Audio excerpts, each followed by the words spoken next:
Hello friends, welcome to your comfort classes. स्वागत है आपके इस चैनल पे। और आज हम तमिलनाडु बोर्ड जो 12th क्लास की मॉडर्न हिस्ट्री हम कवर कर रहे हैं, उसमें हमारा ये लेक्चर 10 होगा।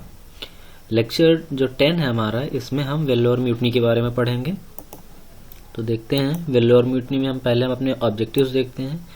तो इसमें ऑब्जेक्टिव हैं the causes for Vellore mutiny. तो इसके पीछे जो कारण हैं, ये विद्रोह के जो कारण है उनको देखेंगे। ऑब्जेक्टिव्स ऑफ दिस म्यूटनी, उद्देश्य क्या था इसको समझेंगे। द सप्रेशन ऑफ म्यूटनी, और इसको किस तरीके से जो है दबाया गया अंग्रेजों के माध्यम से। और फाइनली जो चौथा इसमें जो होगा, ये चैप्टर थोड़ा सा छोटा है, इसमें है the nature of this anti British uprising.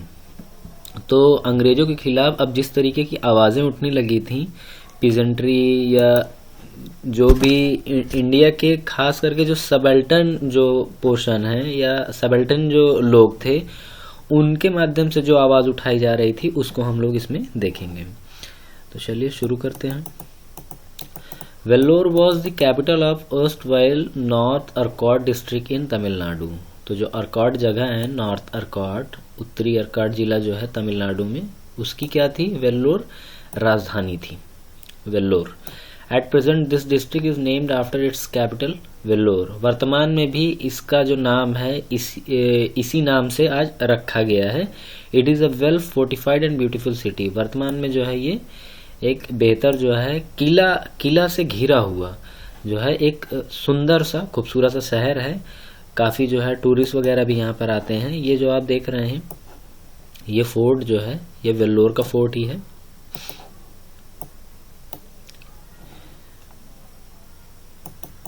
With the expansion of east India companies rule in India, जैसे जैसे इंडिया में एक्सपेंशन होता जा रहा था ईस्ट इंडिया कंपनी का, खास करके साउथ इंडिया साइड में, the native rulers and their dependent suffered.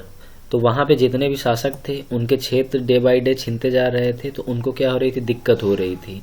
और नए रूलर्स आने की वजह से वहाँ के जो आम शहरी थे, उनको भी बहुत ज़्यादा दिक्कतें हो रही थी और वो लोग सफर्ड हो रहे थे। The native rulers either submitted और रिबेल्ड। तो जितने भी वहाँ के लोकली जो रहने वाले शासक थे या वहाँ के लोग थे, उन्होंने या तो अपने आप को ईस्ट इंडिया कंपनी के हवाले कर दिया, या तो उन्होंने विद्रोह कर दिया गया। These rebellions had no clear vision और ideal, but purely motivated by the territorial interest of the native rulers. देखिए, ये जो विद्रोही थे, इनका कोई क्लियर विजन नहीं था। क्लियर विजन से क्या मतलब है? यानी कि वो भारत के लिए नहीं लड़ रहे थे। तब तो भारत जैसी कोई चीज भी नहीं थी, उस टाइम ये कॉन्सेप्ट आया ही नहीं था। तो वहां पे सिर्फ जो उनका प्योर उद्देश्य क्या था, इन लोगों का उद्देश्य था अपने क्षेत्र की जो है सुरक्षा करना, ताकि जो है जो उनका पूरा जो प्राचीन सामंती व्यवस्था है वो बना रहे और इनकी शासन व्यवस्था बनी रही। इसके लिए वो विद्रोह कर रहे थे। और जो मैंने आपको इससे पहले जो 9th लेक्चर था, उसमें जो है पलक्कर जो विद्रोह के बारे में मैंने आपको बताया था, उसमें पुलिथेवार, कट्टा बोम्मन और मर्दू ब्रदर्स, इन लोगों को जो है उसमें हमने काफ़ी अच्छे से एनालिसिस किया था। इनका जो कंक्वेस्ट था अंग्रेजों के साथ, उसके बारे में भी हमने पढ़ा। लेकिन इन लोगों का जो सबसे वीक पॉइंट था, जिसका अभाव कह सकते हैं, तो उसमें यह था कि इन्होंने आम आदमी को जो है यूनिफाइड नहीं किया। ठीक है, उनको जो है इस स्टेबिलिटी वाली जो कंक्वेस्ट करने के लिए जो होता है मामला, वो उन्होंने रखा ही नहीं। The ideas of nationalism, political consciousness और organise skill came much later. और ये जो विचार हैं, जैसे राष्ट्रवाद है, पॉलिटिकल कॉन्शियसनेस है, यानी कि राजनीतिक हकों की जो मांग होती है, अधिकारों की जो मांग की गई, ऑर्गेनाइज स्ट्रगल, एक साथ खड़े होकर देश के लिए लड़ने की जो ये सोच थी, या जो ये सारे विचार थे, ये सब बहुत बाद में आए। ये बहुत ही शुरुआती चीज़ थी। In Vellore the native sipahis rose in revolt in 1806। तो 1806 में जो है वेल्लोर में जो है वहाँ के जो नेटिव सिपाही थे, उन्होंने क्या किया? विद्रोह की शुरुआत की। This incidence differs from other previous rebellions. और इससे पहले जितनी भी विद्रोही घटनाएं हुई थी, उनसे ये बहुत डिफरेंट है। इसको हम इसमें समझते हैं। The earlier rebellions were those of the native rulers. तो जितने भी अर्लियर रिबेलियंस थे, वो क्या थे? नेटिव रूलर्स थे, वहाँ के मूल शासक थे। The Vellore mutiny was organise by sipahis. और पहली बार भारत में जो वेल्लोर विद्रोह हुआ था, उसमें क्या हुआ था कि उसमें शासक लोग जो हैं अगुवाई नहीं कर रहे थे, उसमें सिपाही थे। The earlier rebellion had only a regional interest, और जो पहले जितने भी विद्रोह वगैरह होते उसमें क्षेत्रीय इंटरेस्ट ज़्यादातर लोगों के उसमें इन्वॉल्व थे। Every prince wanted to safeguard his own kingdom at any cost, और जितने भी जो रजवाड़े वगैरह थे वो सिर्फ अपने क्षेत्र की सुरक्षा करना चाहते थे, और किसी भी तरीके से, यानी कि साम दाम दंड भेद सारी नीतियों को भी अगर वो लगाएंगे ताकि वो अपने राजपाट की सुरक्षा कर सके, उनको बाकी और किसी चीज से लेना देना नहीं था। But Vellore mutiny was the result of spontaneous outflow of the feelings of the sepoys who served under the company। और Vellore mutiny क्या था, ये मतलब कि एक तरीके का आउटफ्लो था।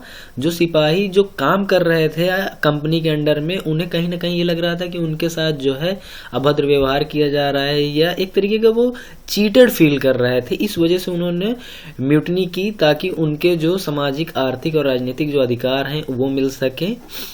It was a protest by the sipahis against the company, और ये क्या था, एक तरीके का विद्रोह था या प्रदर्शन था या डेमोन्स्ट्रेशन था कंपनी के अगेंस्ट में।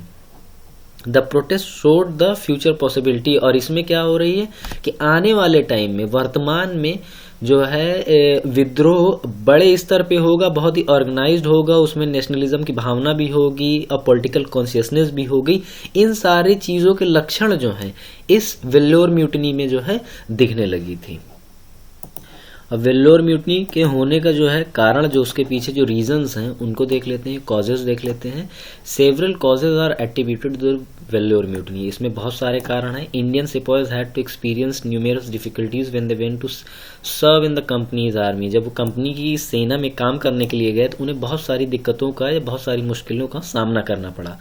The sipahis were forced to serve under the company since their earlier patrons, तो उन्हें क्या थी कि पहले उन्हें आदत थी, जो उनके अर्लियर पैट्रॉन्स थे, नेटिव चीफमैन थे, जो यानी कि जो पहले देसी शासक थे, उनके अंदर काम करने में तो उन्हें दिक्कत थी। लेकिन अब क्या हो रहा था कि वो धीमे धीमे जो है सीन से गायब हो रहे थे, और इन्हें किनके लिए काम करना पड़ रहा था, कंपनी के लिए। The strict discipline, practice, new weapons, new methods and uniforms were all new to the sipahis, तो ये जितने भी सिपाही थे इनके लिए क्या है, अब जो है कानून, स्ट्रिक्ट डिसिप्लिन हो गए थे। अंग्रेज लोग जो है वेल डिसिप्लिन रहना जानते थे, तो उन्हें जो है डिसिप्लिन में इन्हें भी रखना पड़ा जिसकी इन्हें आदत नहीं थी। प्रैक्टिसेस, यानी कि इनके जो खान पान रहन की जो आदतें थी उनको भी अब बदलना पड़ेगा।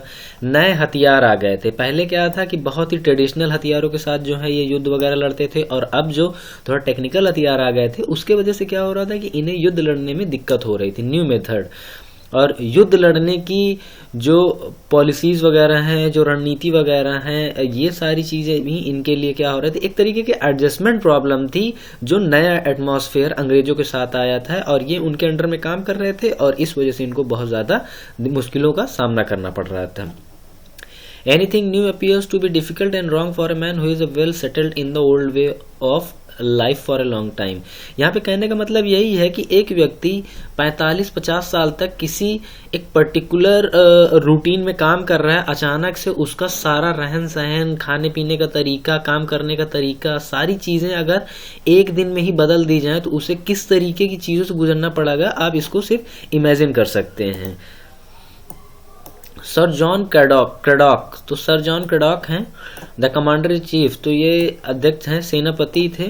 With the approval of Lord William Bentinck, Lord William Bentinck की जो है अप्रूवल के बाद ये बने थे। The governor of Madras introduce a new form of turban resembling a European hat.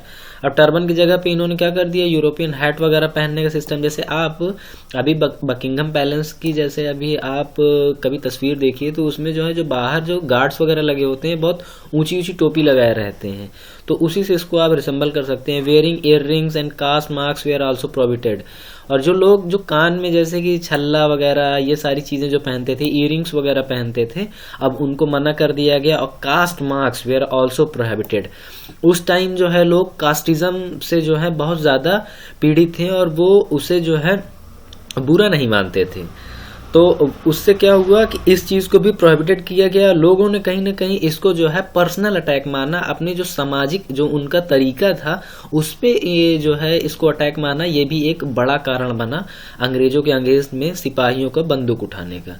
The sipahis were asked to shave the chin and to trim the moustache. और जितने भी सिपाहियों की जो भर्ती हो रही थी उनसे ये बोला गया कि आप जो है अपनी दाढ़ी वगैरह बनाएं और अपने मूछे को जरूर छील लें। ये कहीं ना कहीं जो है एक सम्मान के साथ छेड़छाड़ की जा रही थी। The sipahis felt that these were design to insult them. कहीं ना कहीं सिपाहियों को ये लगा कि ये सारी जो प्रक्रियाएं की जा रही हैं, जो भी टर्म्स एंड कंडीशंस जो उनके ऊपर अप्लाई की जा रही हैं, उन्हें रहने का जो तरीका सिखाया जा रहा है, कहीं ना कहीं उनके साथ जो है अभद्र व्यवहार किया जा रहा है, उनकी बेइज्जती की जा रही है। उनके धार्मिक और जो सामाजिक मामले थे उसमें जो है अंग्रेज लगातार हस्तक्षेप कर रहे हैं, ऐसा सिपाहियों को लगा। There was also popular believe that this was the beginning of a process by which all of them would be converted to Christianity. और धर्मांतरण को लेके जो है उस टाइम लोगों को जो है काफी बड़ी बड़ी जो है अफवाहें कह सकते हैं, रूमर्स कह सकते हैं, या लोगों का विश्वास कह सकते हैं। उन्हें ऐसा लगा कि ये सारी प्रक्रियाएं जो की जा रही हैं आने वाले टाइम में हमें जो है अपना धर्म छोड़ के ईसाई धर्म अपनाना पड़ेगा, जिस तरीके की ये गतिविधियां हो रही हैं। The English treated the Indian sipahis as their inferior. और जितने भी अंग्रेज थे उनका मानना ये था कि ये जो है बहुत ही निचले तबके के लोग हैं, इनके साथ बहुत अच्छा व्यवहार नहीं किया जाता था। There was the racial prejudice, नस्ली भेदभाव भी था। This was the psychological base for the sipahis mutinies in Indian during the company rules. तो ये सारे जो है मनोवैज्ञानिक आधार थे। देखिए ये एक्चुअल में थे नहीं थे ये तो हिस्ट्री की बात है, लेकिन ये एक आधार बना, साइकोलॉजिकल बेस बना वेल्लोर के सारे सिपाहियों को अंग्रेजों के खिलाफ खड़ा करने के लिए। These sepoys once served the local chieftains. The chieftains were their own kingsmen, but now they serve under the foreigner. They can never forget their original loyalties. तो ये जितने भी सिपाही थे ये पहले जितने भी शासकों के अंडर में, खास करके जो नेटिव शासक थे यानी कि देसी शासक थे, उनके अंडर में काम किए, चाहे वो हिंदू रहे हों चाहे मुस्लिम रहे हों, उनके अंडर में रहने का और उनकी जो लॉयल्टी रही है वो कहीं ना कहीं वो लॉयल्टी जो है वो अंग्रेजों के प्रति वो क्रिएट नहीं कर पा रहे थे। उनके अंदर कहीं ना कहीं ये लग रहा था कि मामला वैसा नहीं है जैसे हमारे पहले शासक थे। The Vellore uprising was preceded by series of protest by the Indian troops. तो जो सैनिकों का जो जत्था था लगातार कई अलग अलग श्रृंखला में जो है इन्होंने जो है अपराइजिंग किया। इनमें 1806 में मई में 4th regiment rose in revolt against the new turban. तो न्यू टर्बन के खिलाफ जो है जो चौथा जो रेजिमेंट था आर्मी में उसने क्या कर दिया, विद्रोह कर दिया। The commander in chief took severe action the sipahis who were found guilty and were punished with 500 to 900 lashes. तो उनको जो है 500 से 900 लेसेस के साथ जो है उन्हें सजा वगैरह दी गई। जिन जिन लोगों को पकड़ा गया कमांडर इन चीफ ने जो है इसमें सीवियर एक्शन लिया, मतलब कि गंभीर तौर पे जो है इस मामले को देखा गया ताकि आने वाले टाइम में ये और ज्यादा न बढ़ जाए। Before the mutiny secret associations were formed and meetings held in which Tipu's family took part. तो इस म्यूटनी में जो है कई लोगों ने क्या हुआ, गुप्त तरीके से जो है इसमें एसोसिएशन करने लगे और टीपू की जो फैमिली थी, टीपू सुल्तान की, उनकी फैमिली भी जो है इसमें इन्वॉल्व थी। ऑन जून 1806 तो 17 जून 1806 को ये सिपाही of the first regiment name Mustafa Baig. तो फर्स्ट रेजिमेंट थे जिनके रेजिमेंट में कौन थे, मुस्तफा बेग थे। Secretly inform his commanding officer, उन्होंने अपने कमांडिंग ऑफिसर कर्नल फोर्ब्स को जो है उन्होंने इन्फॉर्म किया that a plot had been plan for the extermination of the European officers and troops. तो मतलब कि एक तरीके से बात लीक की जा रही थी कि जो अंग्रेज हैं उनको यहाँ से भगाने की जो है आपके ही सिपाही जो आपके अंडर में काम कर रहे हैं वो उन्होंने पूरा प्लान बना लिया। But this was not taken seriously, लेकिन इस बात को बहुत गंभीरता से नहीं लिया कर्नल फोर्ब्स ने। On the eve of the mutiny Vellore, तो जो जिस दिन वेल्लोर की जिस दिन म्यूटनी होनी थी उस दिन शाम को Fateh Hyder the first son of Tipu के जो लड़के थे tried to form an alliance against the English, और उन्होंने जो है अंग्रेजों के खिलाफ एक अलायंस क्रिएट कर लिया and shot the help of the Marathas and the French. और ये उन्होंने कैसे किया, मराठा और फ्रेंच की मदद से उन्होंने किया। Fateh Haidar received secret information through one Mohammad Malik, उन्होंने क्या किया कि गुप्त जो है सूचनाएं किससे उन्हें मिली, मोहम्मद मलिक से मिली, beside princes Fateh Haidar and Moizuddin in particular were active in planning the execution of mutiny. तो उन्होंने प्लान बना लिया किस तरीके से एग्जीक्यूशन करना है म्यूटनी का।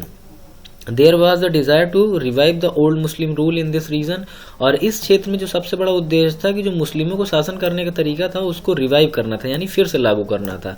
The sepoys were aware of the tragic end of the Pulithevar, जिस तरीके से पुलिथेवार, खान साहेब, कट्टा बम्मन, मर्दू ब्रदर्स, टीपू सुल्तान और बाकी लोगों का जिस तरीके से खात्मा हुआ या जिस तरीके से वो खत्म हो गए, उससे जो है सिपाही क्या थे, अवेयर भी थे और वो बहुत ज्यादा दुखी भी थे। Hence there were ill feelings about the British in the minds of sipahis, all this led to rebellion. और यही सारी जो विचार बने, ज्यादातर लोगों के अंदर जो एग्रेशन वगैरह आया अंग्रेजों के खिलाफ, यही एक कारण बना, बड़ा कारण बना विद्रोह का। अब जिस दिन म्यूटनी होती है उस दिन की क्या क्या गतिविधियां रही हैं या जो जो मूवमेंट हुए उसमें, उसको हम लोग देख लेते हैं। On July 10th in the early morning the native sipahis of the 1st and 23rd regiments started the revolt. 23 और 1st को जो है वो जुलाई जो 10th थी, 10 जुलाई को जो है 1st और 23rd जो रेजिमेंट थी उसने रिवोल्ट शुरू किया। Colonel Fancourt who commanded the garrison was their first victim, और सबसे पहला जो शिकार बना इनका वो कर्नल फ्रैंकोट थे। Colonel McKerras on the 23rd regiment was shot down on the parade ground, और कर्नल मी केरास की जो है हत्या कर दी गई, जो 23rd रेजिमेंट में थे। उनको जो है परेड ग्राउंड में गोली मार के हत्या कर दी गई। Major Armstrong was the next officer to be killed during the mutiny, और मेजर आर्मस्ट्रॉन्ग भी थे, उनकी भी हत्या कर दी गई। इसमें आप एक चीज देख रहे हैं, वायलेंस बहुत ज्यादा दिख रहा है, लेकिन ये वायलेंस कहीं ना कहीं जो इतने लगातार जो नेटिव जो चिफमैन थे उनकी लगातार जिस तरीके से उन्हें जो है एक्सटर्मिनेट किया गया अंग्रेजों के माध्यम से, ये उनके सिपाहियों का कहीं ना कहीं एग्रेशन था, जिस वजह से ये लगातार लोगों को मारते चले गए। About 12 other officer where killed, और लगभग 1 दर्जन से ज्यादा जो है लोग जो उनके ऑफिसर थे अंग्रेजों की ईस्ट इंडिया कंपनी के, वो मारे गए। Major Coates who was outside the fort dash to Ranipet, और जो मेजर कूट्स थे उन्होंने 14 miles away and inform Colonel गैलिस्पे।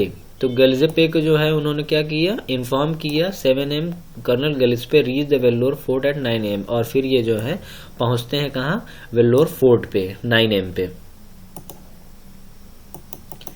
Main time the rebels proclaimed Fateh Haidar, Tipu's first son, as their new ruler and hosted tiger striped flag of Tipu Sultan. और तब तक जो है जितने भी रिबेलियंस थे उन्होंने क्या किया कि फतेह हैदर को जो है, जो कि टीपू सुल्तान के पहले लड़के थे, उनको शासक घोषित कर दिया, और उनका जो झंडा था जिसपे शेर वगैरह बना था उसको वहां पे होस्ट कर दिया, लगा दिया, फहरा दिया। But the uprising was swiftly crushed by colonel Gillespie. तो ये गिलेस्पी कर्नल जो थे इन्होंने क्या किया, पूरी तरीके से क्रश कर दिया इस अपराइजिंग को। 800 Indian soldiers were found dead in the fort alone. खाली किले में 800 से ज्यादा जो है सिपाही मारे गए थे। 600 soldiers were imprisoned in Trichy and Vellore, और 600 से ज्यादा तिरुची और वेल्लोर में जो है सिपाहियों को जो है अरेस्ट कर लिया गया या इम्प्रिजेंट कर लिया गया। उस टाइम अरेस्ट करने का तो सिस्टम था नहीं, जेल डाल दिया गया। सम रिबल्स वेयर हैंग, और बहुत सारे जो रिबेलियंस थे उनको क्या किया गया, उनको फांसी दे दी गई। सम शॉट डेड, बहुत से लोगों को उसमें गोली मार दी गई। The uprising was thus brought to a bloody end, और फाइनली जो है एकदम ब्लड बाथ के स्टाइल में जो है ये एंड होता है, मतलब खून खराबा बहुत ज़्यादा हो गया। टीपू सन वॉज सेंट टू कलकत्ता, और टीपू के जो लड़के थे फतेह हैदर उनको जो है कलकत्ता भेज दिया गया। The commander in chief and the governor were recalled, और कमांडर इन चीफ और गवर्नर जो थे उनको फिर से उसी पद पे स्थापित कर दिया गया। वेल्लोर म्यूटनी फेल्ड, कंक्लूजन क्या निकलता है, वेल्लोर म्यूटनी का जो फाइनल कंक्लूजन है, सॉरी फाइनल नहीं बोलना चाहिए, सिर्फ कंक्लूजन क्या निकलता है, तो वेल्लोर म्यूटनी पूरी तरीके से असफल रही। There was no proper leadership, इसमें कोई प्रमुख नेता नहीं था। The rebellion was also not well organised, और ये पूरी तरीके से जो है व्यवस्थित भी नहीं थी। But it is the starting point of a new era of resistance of the sipahis to the British rule. लेकिन भारतीय इतिहास में वो दौर जब सिपाहियों ने अंग्रेजों के खिलाफ रेसिस्ट करने की प्रक्रिया शुरू की, ये उसकी पहली कील साबित हुई। The 18th century was marked by the resistance of the local chiefmen, और जो 18वीं शताब्दी का जो रेजिस्टेंस है लोकल चिपमैन का, वो इसमें देखने को मिलता है। The first 6 decade of 19th century was marked by the resistance of sipahis, तो पहले जो 6 दशक थे 19वीं शताब्दी के, उसमें जो है सिपाहियों के रेजिस्टेंस, जो यानी कि अंग्रेजों के खिलाफ जो है उन्होंने बहुत सारी गतिविधियां की, वो देखने को मिलती हैं। K Pillai reject the thesis that Vellore mutiny led to the 1815 revolt. K Pillai है, उन्होंने रिजेक्ट किया था कि वेल्लोर म्यूटनी जो है आधार नहीं है 1857 की क्रांति का। VD Savarkar calls the Vellore mutiny of 1806 as the prelude to the first war of Indian independence in 1857। लेकिन जो वीडी सावरकर हैं, वीर सावरकर हैं, उन्होंने वेल्लोर म्यूटनी को जो 1806 में हुई थी, उसको उन्होंने कहीं ना कहीं जो है वॉर ऑफ जो इंडियन इंडिपेंडेंस हुई 1857 की जो क्रांति हुई थी भारतीय स्वतंत्रता के लिए, उसकी शुरुआत जो है उसको इसी में उन्होंने माना था। N Sanjeevi proclaims that the Tamils had taken the real lead in the Indian freedom struggles. N Sanjeevi proclaims, ये एन संजीवी ने ये कहा था कि तमिल लोगों ने जो है भारतीय स्वतंत्रता में सबसे पहले जो है शुरुआती उन्होंने लीड ले ली थी इस वेल्लोर म्यूटनी के माध्यम से। K Rajayyan argues that the mutiny was a continuation of the Marudhu brothers resistance movement against the colonial rule. और फाइनली जो ये जितने भी राइटर्स वगैरह हैं, इन्होंने कहीं ना कहीं क्लैरिटी देने की कोशिश की है कि जो वेल्लोर म्यूटनी हुई उसका लॉन्ग टर्म में क्या प्रभाव पड़ा है, या इससे आगे आने वाले टाइम में भी कुछ इम्पैक्ट पड़ा है कि नहीं। तो वेल्लोर म्यूटनी जो है काफ़ी इंपॉर्टेंट पॉइंट है। आई होप कि आपको समझ में आया होगा। तो thank you for watching the video.